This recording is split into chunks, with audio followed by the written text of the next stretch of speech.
आज की कथा में हम श्रवण करेंगे कि किस प्रकार से एक साधक भक्त का भगवान के दर्शन का मनोरथ सफल होता है, पूर्ण होता है। श्रीमद् भागवतम का दशम स्कंद अध्याय 38वां। अक्रूर जी महाराज की ब्रज की यात्रा। जब कंस मामा ने अक्रूर जी से कहा कि आप जाइए ब्रज में और वहां से कृष्ण और बलराम को छल पूर्वक ले आइए, फिर हमें यहाँ पर मथुरा में उनका स्वागत किया जाए और उन्हें मार दिया जाए, तो अक्रूर जी भगवान के दर्शन के केवल इच्छा मात्र से, संकेत मात्र से बहुत ही प्रसन्न हुए और वे मथुरापुरी में उस रात्रि को विश्राम करते हैं जिस दिन केसी और व्योमासुर का वध हो गया था। उसके पश्चात सुबह वे तैयार होकर नंद जी के गोकुल के लिए प्रस्थान करते हैं। बहुत ही महाभाग्यशाली ऐसे अक्रूर जी जब रास्ते में ही जा रहे थे, उस समय उनकी कमल नयन भगवान श्री कृष्ण में अत्यधिक प्रेम भक्ति और अधिक प्रकट हो गई। तो यह है ब्रज का महिमा। जब हम केवल ब्रज की ओर चलने लगते हैं, ब्रज पास में आ जाता है, तो भगवान के प्रति प्रेमा भक्ति उदय हो जाती है हृदय में। और वे इस प्रकार से विचार करने लगे कि हे प्रभु, मैंने ऐसा कौन सा विशेष पुण्य कर्म किया था, या फिर ऐसी कौन सी महान तपस्या की थी, अथवा मैंने किस महान सत्पात्र को अनायास ही दान कर दिया था, जिसके फलस्वरूप आज मुझे साक्षात भगवान केशव के दर्शन प्राप्त होंगे। क्यों ऐसा वे सोचते हैं? नम्रता के कारण वे सोचते हैं कि मैं तो एक विषयी जीव हूँ, सांसारिक विषय भोगों में ही फंसा हुआ हूँ, और यह भगवान जो पुण्य कीर्ति है, भगवान श्री कृष्ण, इनके दर्शन तो अत्यंत दुर्लभ है। योगी जनों को भी, ज्ञानी जनों को भी, भक्तों को भी दुर्लभ है। इनका दर्शन आज मुझे प्राप्त होगा। इसलिए कहते हैं कि यह तो उसी तरह असंभव सा ही है जैसे कि कोई व्यक्ति शूद्र कुल में जन्म लेने के कारण वेदाध्ययन का अवसर उसे मिल जाए। तो सांसारिक जीव होने पर भी भगवान का दर्शन हो जाना उसी प्रकार से अत्यंत महान बात है। फिर भी वे स्वयं ही तर्क देते हैं कि फिर भी ऐसा होने पर भी ऐसी बात नहीं है कि यद्यपि मैं अधम जीव हूं, फिर भी मुझे भगवान श्री अच्युत के दर्शन होंगे ही, अवश्य होंगे। कैसे? जैसे नदी में बहता हुआ कोई तिनका किसी किनारे लग ही जाता है, उसी प्रकार से काल रूपी नदी में प्रवाहित होने वाला कोई भी जीव हो, वो कर्म के बहाव में बहने पर भी कभी न कभी काल के प्रभाव में जब भगवान का अवतरण होगा संसार में, तब भगवान की कृपा से कभी न कभी उसे दर्शन मिल ही जाता है। अर्थात भगवान की कृपा के बिना तो कभी मिलेंगे नहीं। और यहाँ अक्रूर जी तो स्वयं भगवान के भक्त हैं, तो उन्हें दर्शन होना तो अवश्यंभावी था। वे कहते हैं कि आज मेरे सभी अमंगल, हृदय के सारे पाप विनष्ट हो गए हैं। मेरा जन्म अत्यंत सफल हो गया है, क्योंकि मैं साक्षात भगवान के उन चरण कमलों को आज प्रणाम करूंगा जिन चरणों का योगी जन भी ध्यान किया करते हैं। निश्चित रूप से कंस ने मेरे ऊपर अत्यंत कृपा ही की है। उसी के द्वारा भेजे जाने के कारण आज मैं भगवान श्री हरि के चरण कमलों का दर्शन कर सकूंगा। तो कंस को भी इसका लाभ दे रहे हैं कि मानो उन्हीं के कारण यह अवसर आया है कि जो भगवान आज श्री कृष्ण के रूप में अवतरित हैं, उनके नख समूह के कांति के ही ध्यान करके, यानी ब्रह्म ज्योति का ध्यान करके प्राचीन ऋषिगण अपने हृदय में स्थित घोर अंधकार, जो करोड़ों जन्मों से हृदय में छिपा हुआ अंधकार है, इस अज्ञान के अंधकार को पार करके संसार को भी पार कर जाते हैं। इस प्रकार जैसे भगवान के भक्त अम्बरीश महाराज भी थे। उनके हृदय में तो कोई अंधकार था नहीं, लेकिन भगवान की भक्ति करके उन्होंने भगवान को पा लिया इसी मथुरा क्षेत्र में।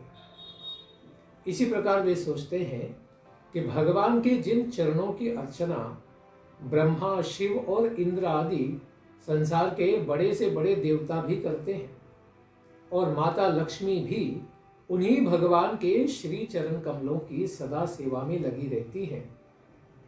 भगवान के प्रेमी भक्तों के साथ ज्ञानी जन, मुनि जन भी भगवान के उन्हीं चरणों का नित्य ध्यान किया करते हैं।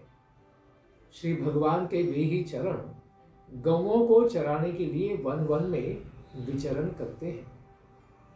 वे ही चरण गोपिकाएं अपने वक्ष स्थलों पर धारण करना चाहती हैं, जिनसे वे उनके हृदय के कुमकुम के रंग से रंग जाते हैं।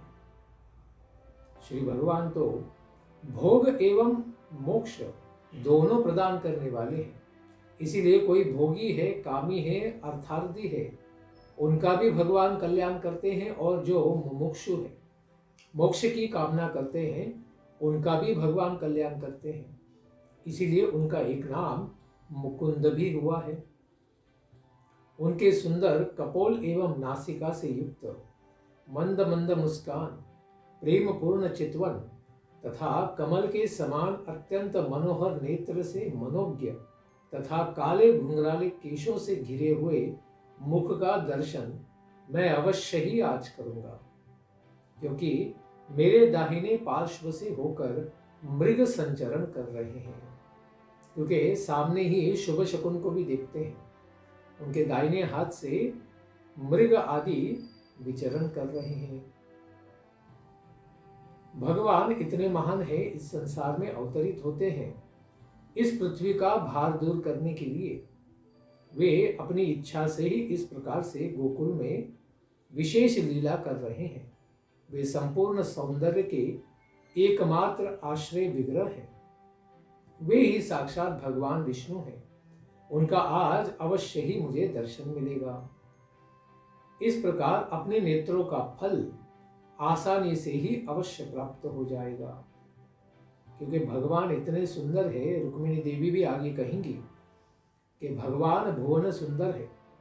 सारे लोकों में, तीनों लोकों में या ब्रह्मा जी के 14 लोकों में भगवान जैसा सुंदर दूसरा कोई व्यक्ति नहीं है। इसलिए नेत्रोत्सव होता है जब भगवान का दर्शन हो जाता है, क्योंकि उनसे अधिक कोई सुंदर न होने के कारण उनके दर्शन मात्र से सारे जीव सुखी हो जाते हैं। इस प्रकार अक्रूर जी कामना करते हैं कि श्री भगवान इस संपूर्ण कार्य कारणात्मक जगत के एकमात्र दृष्टा होकर अपने में कर्तृत्व अभिमान से रहित हैं। इनकी चिन्मयी शक्ति से अज्ञान के कारण होने वाला भेद का भ्रम बिल्कुल विनष्ट हो गया है। वे अपनी योग माया के साथ ही क्या करते हैं, लीलाओं को प्रकट करते हैं, और इस प्रकार भ्रू विलास अपने नेत्रों के द्वारा और भ्रुकुटी के द्वारा क्या करते हैं, प्राण, इंद्रिय और बुद्धि आदि के साथ अपने स्वरूपभूत जीवों की वे विशेष प्रकार से रचना कर लेते हैं। इसलिए उपनिषदों में कहा है सऐक्षतः, भगवान केवल दृष्टिपात से ही सारे जीवों की निर्मिति कर देते हैं और संसार में सबको 84 लक्ष योनियों में प्रवेश करा देते हैं, और उनके साथ वृंदावन की कुंजों में तथा गोपियों के गृह में विभिन्न प्रकार की लीलाओं को करते हुए से प्रतीत होते हैं। जब व्यक्ति के समस्त पापों को विनष्ट करने वाले उनके परम मंगलमय गुण, कर्म और जन्म के साथ अनेक लीलाओं से युक्त होकर वाणी उनका गुणगान करती है, तब उस गान से संपूर्ण संसार के प्राणों का संचार हो जाता है। इसलिए कोई मृतप्राय व्यक्ति भी हो, भगवान के दिव्य गुणों को श्रवण करने से वह पुनः मानव जीवित सा हो जाता है, उसमें प्राणों का संचार हो जाता है। संपूर्ण अपवित्रता हृदय से विनष्ट हो जाती है और हृदय शुद्धम अपापवित्रम भगवान इतने शुद्ध हैं कि पापी व्यक्ति भी उनके संपर्क में आने से पवित्र हो जाते हैं, यानी उनके हृदय में सर्वत्र पवित्रता छा जाती है।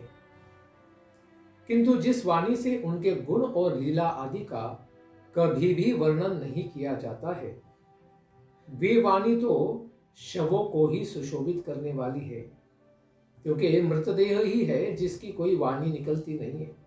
तो यानी वो मृत वाणी ही कही जानी चाहिए, जिससे भगवान का कभी गुणगान नहीं होता है, नाम उच्चारण नहीं होता है। इसलिए उस प्रकार की वाणी तो व्यर्थ ही है। वे ही श्री भगवान आज यदुवंश के वंश में अपनी बनाई हुई धर्म मर्यादा का पालन करने वाले देवताओं का विशेष कल्याण करने के लिए अवतरित हुए हैं, क्योंकि कंस आदि सब असुरों का वध करने वाले हैं। वे ही तो परम ऐश्वर्य संपन्न भगवान आज ब्रज में निवास करते हुए अपने यश का ही विस्तार कर रहे हैं, और सभी देवता उनके मंगलमय यश का गुणगान कर रहे हैं। वे भगवान बड़े बड़े महापुरुषों के एकमात्र आश्रय हैं, और हम जैसे जीवों के भी आश्रय। उसी के साथ सारे अखिल जगत के जीवों के वे परम गुरु भी हैं। उनका सौंदर्य तीनों लोकों को मोहित करने वाला है, तथा नेत्रों वालों के आनंद की परम काष्ठा है। क्योंकि जिनके पास भी नेत्र हैं, वे संसार में सुंदर से सुंदर वस्तुओं को देखना चाहते हैं। तो भगवान वे भुवन सुंदर हैं, जिनको देखने से आज हमें आंखें हैं करके इसका भाव वे कृतकृत्य हो जाते हैं। इसीलिए सौंदर्य की एकमात्र अधीश्वरी माता लक्ष्मी जी भी उनको सदा ही प्राप्त करने के लिए लालायित रहा करती हैं। श्री भगवान का आज मैं अवश्य ही दर्शन करूंगा, क्योंकि आज मुझे प्रातः काल से ही बड़े शुभ शकुन दिखाई दे रहे हैं। इस प्रकार से भी विचार करते हैं कि भगवान का अखिल ब्रह्मांड में अत्यंत दुर्लभ इस प्रकार से हमें आज दर्शन प्राप्त होगा। तो कहते हैं कि मैं दर्शन पाने के लिए क्या करूंगा? मैं भगवान का दर्शन पा लेने के बाद शीघ्र ही रथ से कूद पड़ूंगा, तथा प्रधान पुरुष भगवान श्री कृष्ण और बलराम जी इनके चरणों को स्वयं प्राप्त करने के लिए जिस प्रकार योगी जन ध्यान करके अपने हृदय में उनकी धारणा करते हैं, ऐसे श्री भगवान के चरणों को मैं साक्षात दंडवत प्रणाम करूंगा। और राम और कृष्ण के साथ ही उनके साथ जो वनवासी मित्रजन हैं, ग्वाल बाल हैं, उन सभी के चरणों को भी प्रणाम करूंगा, क्योंकि वो इतने महान हैं कि साक्षात भगवान की लीला में भगवान के साथ आनंद पाते हैं प्रति क्षण प्रतिदिन। इसलिए वे भी हमारे लिए अत्यंत वंदनीय हैं। ऐसे श्री भगवान अपने चरण कमलों में गिरे हुए मेरे जैसे तुच्छ जीव, उनके भृत्य सेवक के सिर पर काल रूपी सर्प के भय से उद्विग्न बने हुए तथा अपनी रक्षा चाहने वाले जैसे लोगों को अभय प्रदान करने वाले अपने दिव्य कर कमलों को, हाथों को मेरे सिर पर रख देंगे, क्योंकि उन्हें पता है कि मैं कंसकी में सेवा में बड़े भय के साथ जी रहा हूं। लेकिन जब भगवान मुझे अभयदान प्रदान करना चाहेंगे बड़ी कृपा से, तो मेरे सिर के ऊपर वे अपना कृपा पूर्वक हाथ धरेंगे। कैसे कि श्री भगवान के जिन दिव्य कर कमलों के द्वारा भगवान इंद्र को भी कृपा मिली थी। उन इंद्र ने भगवान के लिए बहुत सारी पूजा वगैरह भेंट की थी, और बलि महाराज ने भी उन हाथों पर जल प्रदान किया था, और त्रैलोक्य के स्वामित्व को धारण करने वाले भगवान से उन्होंने तीनों लोकों को उनके चरणों में समर्पित कर दिया था। जिन हाथों से सौगंधिक कमल की सुगंधी निकलती है, उन्हीं हाथों से स्पर्श करके श्री भगवान ने अपनी व्रजवनिकाओं गोपियों के रासजन्य श्रम को, थकावट को दूर कर दिया था। इस कथा को हम पहले ही श्रवण कर चुके हैं कि भगवान की रास क्रीड़ा में गोपियां नृत्य करके थक गई थी। भगवान के केवल स्पर्श मात्र से वे पुनः अपने श्रम से मुक्त होकर भगवान के रास में नृत्य कर पाई थी। यद्यपि अक्रूर जी कहते हैं कि मैं तो कंस के द्वारा भेजा गया मानो उन्हीं का दूत हूं, फिर भी भगवान मुझको कभी शत्रु की बुद्धि से नहीं देखेंगे, क्योंकि वे सर्वज्ञ हैं। वे सबके हृदय में अंतर्यामी परमात्मा रूप से विराजमान हैं। वे तो जानते हैं कि हम कंस के सेवक नहीं हैं, हम भगवान के ही भक्त हैं। इसलिए वे कभी भी हमसे द्वेष बुद्धि नहीं करेंगे। इसी प्रकार वे सबके हृदय में अंदर में अंतर्यामी रूप से भी हैं और बाहर भी कण कण में विराजमान हैं। वे क्षेत्रज्ञ होकर भी जीवों की सारी चेष्टाओं को निर्मल बुद्धि से देखते रहते हैं, किसी में दोष का दर्शन नहीं करते हैं, और खास करके उनके सेवकों के हृदय में तो अवश्य ही कभी नहीं करते हैं। उनके चरणों में इस प्रकार प्रणाम करने के पश्चात जब मैं उनके चरणों में हाथ जोड़कर खड़ा हो जाऊंगा, उस समय वे अपनी दयापूर्ण दृष्टि से अवश्य ही मुझे देखेंगे। उसी समय मेरे संपूर्ण अखिल ब्रह्मांड में घूमने के सारे पापों को वे विनष्ट कर देंगे, और उस समय मैं अत्यंत आनंद मग्न हो जाऊंगा। मेरे हृदय का सारा श्रम नष्ट हो जाएगा। इस संसार में आने के पश्चात जितना भी दुख पाया है वो केवल एक दृष्टिपात से विनष्ट हो जाएगा। उसके पश्चात अपने सर्वोत्कृष्ट हितैषी तथा अपने बांधव मुझको अपनी विशाल भुजाओं से वे पकड़ लेंगे और हृदय से लगा देंगे। उसी समय यह मेरा भौतिक शरीर भी अत्यंत पवित्र हो जाएगा, और इसी शरीर से मेरा कर्मात्मक जो भी बंधन बना हुआ है, हृदय में कर्म की जो ग्रंथि बनी हुई है, उसका बंधन पूरी तरह टूट जाएगा। इस प्रकार भगवान का आलिंगन प्राप्त करके नम्र बने हुए और हाथ जोड़े हुए श्री भगवान के मुझ चाचा अक्रूर इस प्रकार वे कहकर संबोधित करेंगे, उस समय मेरा जन्म सफल हो जाएगा। भगवान श्री कृष्ण ने जिसको समादृत ही नहीं किया है, उसके जन्म को वे धिक्कार करते हैं कि अगर भगवान की नेत्रों में अगर हम भक्त के रूप में अपनी छवि नहीं बना पाते हैं, तो हमारा मनुष्य जन्म तो व्यर्थ ही हो गया।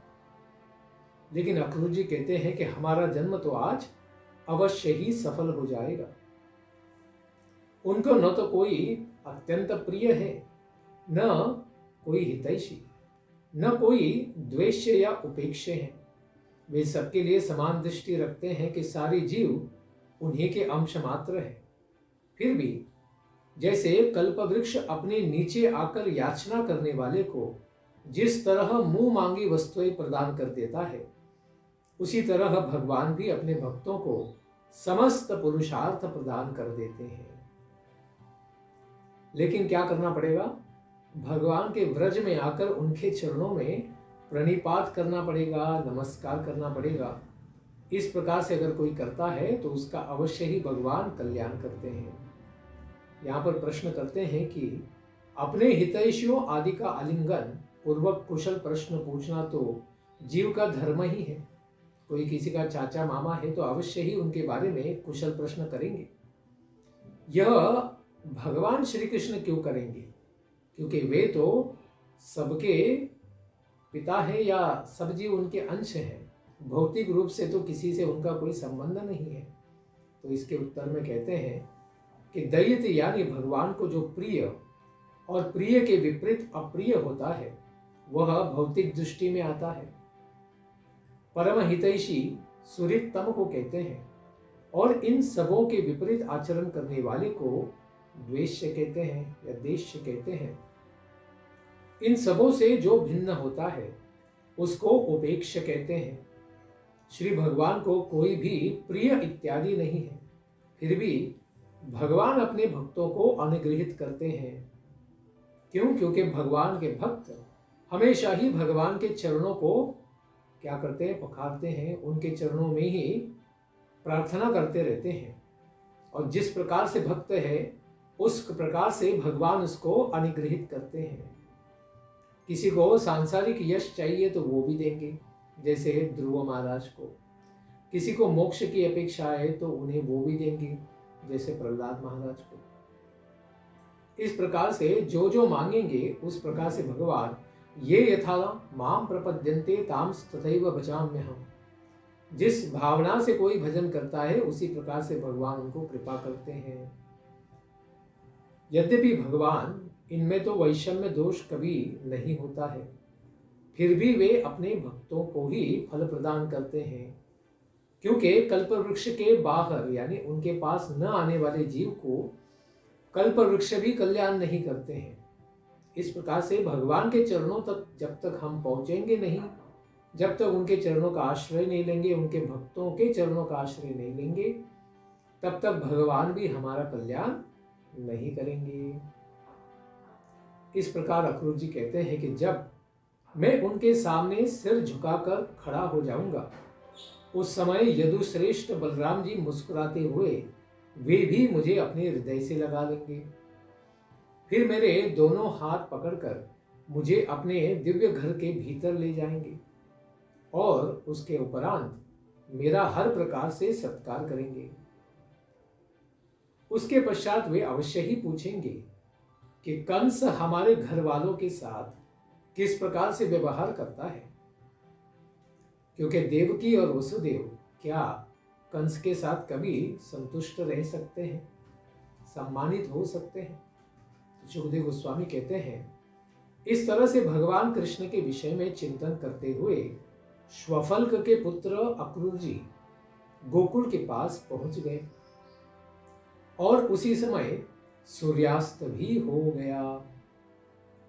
तो इससे पता चलता है कि वे बड़ा धीरे धीरे आ रहे थे, क्योंकि भगवान के चिंतन में होने के कारण वैसे तो घंटे 2 घंटे में पहुंच जाते, लेकिन भगवान के बारे में विचार करने के कारण वे बहुत धीरे से आगे बढ़े थे, इसलिए पूरा दिन समाप्त हो गया और सूर्यास्त में वे गोकुल के पास पहुंचे। जिन भगवान के चरण कमल के रज को भी लोकपाल अपने किरीटों पर धारण करते हैं, ब्रह्मा जी हो, शिव जी हो, नारद आदि सभी, ऐसे भगवान के चरणों के चिन्हों को अक्रूर जी ने गोष्ठ में देखा। उसमें यव, अंकुश तथा कमल आदि के चिन्हों को उन्होंने तुरंत पहचान लिया कि ये तो मेरे स्वामी के ही चरण कमलों के चिन्ह बने हैं। उन चरण चिन्हों से पृथ्वी की शोभा हो रही थी। इस प्रकार भगवान के उन चरण चिन्हों को देखकर उनको इतनी प्रसन्नता हुई कि उसे संभाल नहीं पा रहे थे। उनके संपूर्ण शरीर में प्रेम का रोमांच हो गया, आंखों से प्रेमाश्रुओं की धारा बहने लगी। वे अपने रथ से उतर गए और उन चरण रजों में लौटने लगे और यह कहने लगे कि अरे, यह तो साक्षात मेरे स्वामी के ही चरण चिन्ह है। मानव जीवन का तो यही प्रयोजन है कि जो कंस के संदेश से लेकर अब तक अक्रूर जी के चित्त की जैसी स्थिति रही है, उसी तरह के चित्त की स्थिति हो जाना। अतएव जीव मात्र का यही तो परम कर्तव्य है कि दंभ, भय, शोक इन सब को त्याग कर भगवान की श्री मूर्ति, चिन्ह, लीला, स्थान तथा गुणों के दर्शन करना, इनके श्रवण आदि कथाओं को श्रवण करना, इनके द्वारा ऐसा ही भाव संपादित किया जाए। व्रज में जैसे अक्रूर जी आते हैं, इन्होंने गोदोहन के स्थान में विराजमान ऐसे भगवान श्री कृष्ण और बलराम जी दोनों भाइयों को देखा।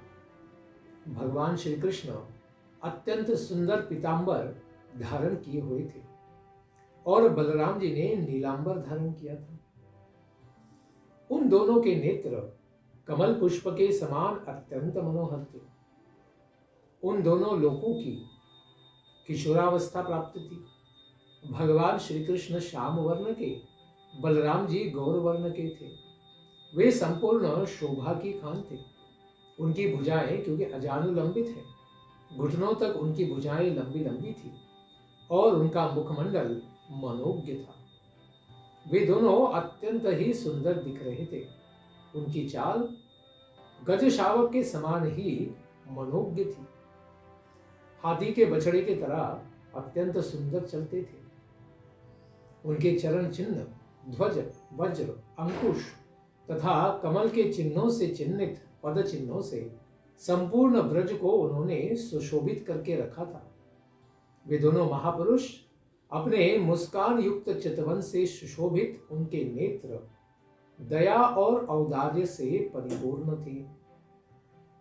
वे औदार्यपूर्ण ऐसे मनोज्ञ क्रीड़ाओं को करने वाले, पुष्पों की माला पहने हुए तथा वनमाला धारण किए हुए, उनके अंगों में सुगंधित चंदन का लेप लगा था। स्नान करके वे अत्यंत स्वच्छ वस्त्र धारण किए हुए थे। अक्रूर जी ने अनुभव किया कि ये दोनों आदि पुरुष परमात्मा ही हैं। वे दोनों जगत के कारण हैं और जगत के स्वामी भी। जगन्नाथ और बलदेव संसार का कल्याण करने के लिए ही यह परमात्मा इस प्रकार अपने अंशों सहित, सारे अवतारों सहित यहाँ पर कृष्ण और बलराम स्वयं अवतरित हुए हैं। सुखदेव गोस्वामी कहते हैं कि हे परीक्षित, वे अपनी दिव्य कांति से दिशाओं को प्रकाशित कर रहे थे। दिव्य तेज उनके विग्रहों से बाहर आ रहा था, सब दिशाओं को प्रकाशित कर रहे थे। जैसे स्वर्ण से व्याप्त मरकतमणि और चांदी के दो पर्वत ही सामने खड़े हैं। इस प्रकार भगवान का दर्शन करते हुए जिस प्रकार अक्रूर जी ने सोचा था, वे स्नेह के वेग से व्याकुल अक्रूर जी उनको देखते ही रथ से कूद पड़े और बलराम जी और कृष्ण भगवान के चरणों के पास दंडवत प्रणाम करते हुए पृथ्वी में लौट गए। श्री भगवान का ऐसा दिव्य दर्शन प्राप्त हो जाने से उनको इतना आह्लाद हुआ कि उनके नेत्र प्रेमाश्रुओं से भर गए। शरीर में रोमांच हो गया और उत्कंठावशात उनका गला भर गया और वे अपना नाम भी नहीं बता सके कि मैं आपका सेवक अक्रूर हूं। लेकिन भक्तवत्सल भगवान तो सर्वज्ञ हैं। वे तो जान गए कि ये कंस के द्वारा भेजे गए हमारे चाचा अक्रूर जी हैं। वे अपने चक्र के चिन्ह से चिन्हित अपने दिव्य हाथ से अक्रूर जी को प्रसन्न करते हुए अपने सन्निकट में खींचकर उनका आलिंगन कर लेते हैं और महामनस्वी बलराम जी भी अपने सामने विनीत हुए अक्रूर जी को गले से लगा लेते हैं और उनके हाथों को पकड़कर भगवान श्री कृष्ण के साथ वे अपने घर ले आते हैं। भगवान का उनके बारे में कुशल पूछना और फिर उन्हें आसन पर बिठाना, इस सब को बड़ी सुंदरता से अक्रूर जी दर्शन कर रहे थे। उनके पैरों को धोकर मधुपर्क आदि पूजा की सामग्री उनको प्रदान की जाती है। उनका बहुत ही सुंदरता से कृष्ण और बलराम स्वागत करते हैं। इस प्रकार अतिथि रूप में आए हुए अक्रूर जी को पूरा सत्कार करने के पश्चात भगवान ने गोमाता भी प्रदान की और उनके पैर दबाकर उनकी थकान को दूर किया।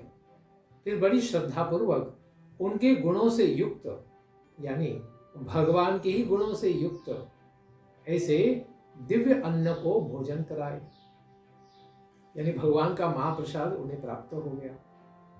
ऐसे धर्म के श्रेष्ठ जानकार बलराम जी के साथ अक्रूर जी को स्वागत कराया गया और बलराम जी के साथ ही अक्रूर जी के भोजन कर लेने के पश्चात अत्यंत प्रेम पूर्वक पान इत्यादि सुगंधित माला उनको प्रदान करके उन्होंने बहुत ही प्रसन्न किया। अक्रूर जी सत्कार संपन्न हो जाने पर नंद जी वहां आए थे नंद जी ने आकर अक्रूर जी से पूछा कि क्रूर कंस के जीते रहने पर आप लोग कैसे मथुरा में सुखी रह सकते हैं? कसाईयों के घर में भेड़ों के समान आप लोगों की दशा होगी। जो इंद्रिय आराम दुष्ट कंस अपनी बिलखती हुई बहन के बच्चों को मार डालता है, उसकी प्रजा आप लोग कैसे सुखी रह सकते हैं? यह हम सोच के बस विचार ही करते रह जाते हैं कि आप लोग किस प्रकार से प्रसन्न हो सकते हैं। इस प्रकार नंद जी द्वारा मधुर वाणी से कुशल मंगल पूछे जाने पर अक्रूर जी का मार्ग श्रम पूरी तरह समाप्त हो गया और जन्म जन्मांतर में जिन भगवान के दर्शन की अपेक्षा होती है, ऐसे अक्रूर जी ने भगवान का दर्शन प्राप्त किया, अपने मनोरथ को पूर्ण किया। तो हम भी अगर भगवान की अपेक्षा करते रहें और भगवान के ब्रज में आकर भगवान की शरणागति स्वीकार करें, तो अवश्य ही भगवान के दर्शन हमें प्राप्त हो जाएंगे। इसके पश्चात की कथा को हम श्रवण करेंगे आने वाले सत्र में। धन्यवाद। हरे कृष्ण। ग्रंथराज श्रीमद् भागवतम की जय। पिताय गौर प्रेमानंदे हरि हरि बोल। जय जय श्री राधे श्याम। जय जय श्री वृंदावन धाम।